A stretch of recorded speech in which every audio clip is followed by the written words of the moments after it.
السلام عليكم ورحمة الله وبركاته.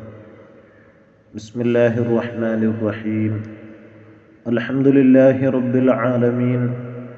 الصلاة والسلام على سيد الأنبياء والمرسلين وعلى آله وصحبه أجمعين. أما بعد. പ്രിയപ്പെട്ട വിശ്വാസികളെ,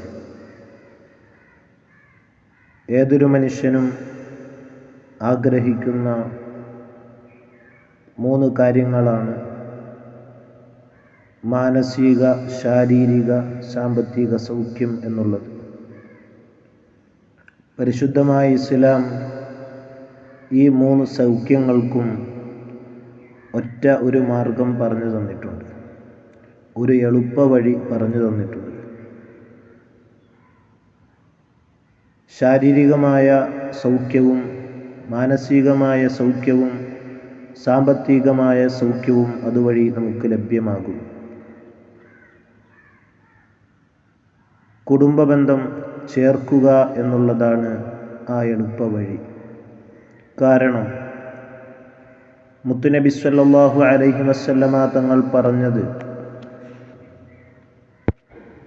ആരെങ്കിലും തൻ്റെ ആയുസ്സിൽ വർധനവ് ലഭിക്കാനും വിഭവത്തിൽ വിശാലത ലഭിക്കാനും തന്നെ തൊട്ട് ദുർമരണം തടയപ്പെടാനും ഉദ്ദേശിക്കുന്നുവെങ്കിൽ അവൻ അള്ളാഹുവിനെ ഭയപ്പെടുകയും തൻ്റെ കുടുംബബന്ധം ചേർക്കുകയും ചെയ്യട്ടെ എന്നതാണ്. ഈ ഹദീസിൻ്റെ സാരത്തിൽ നിന്ന് നമുക്ക് മനസ്സിലാക്കാം, അവിടെ പറഞ്ഞത് വിഭവത്തിലെ വിശാലത പറഞ്ഞു, അതോടുകൂടി സാമ്പത്തിക സൗഖ്യം അവൻക്ക് ലഭിക്കുന്നു. കുടുംബബന്ധം ചേർക്കുന്നതിലൂടെ പരസ്പര രക്തങ്ങൾ ചേരുമ്പോൾ അവിടെ മാനസികമായ സന്തോഷവും സംതൃപ്തിയും ഉണ്ടാകുന്നു. ഉദാഹരണത്തിന്, നമ്മുടെ മക്കൾ നമ്മുടെ അടുക്കൽ വന്ന് നാം രോഗിയായിരിക്കുന്ന സമയത്ത് ഒന്ന് തലോടുകയും സന്തോഷങ്ങൾ പങ്കുവെക്കുകയും സംസാരിക്കുകയും ചെയ്യുമ്പോൾ നമുക്ക് സൗഖ്യം കിട്ടുന്നുണ്ടെങ്കിൽ അത് കുടുംബം, എൻ്റെ കുടുംബം എന്ന ഒറ്റ കാരണത്താൽ മാത്രമാണ് ആ സൗഖ്യത്തിന് കാരണം.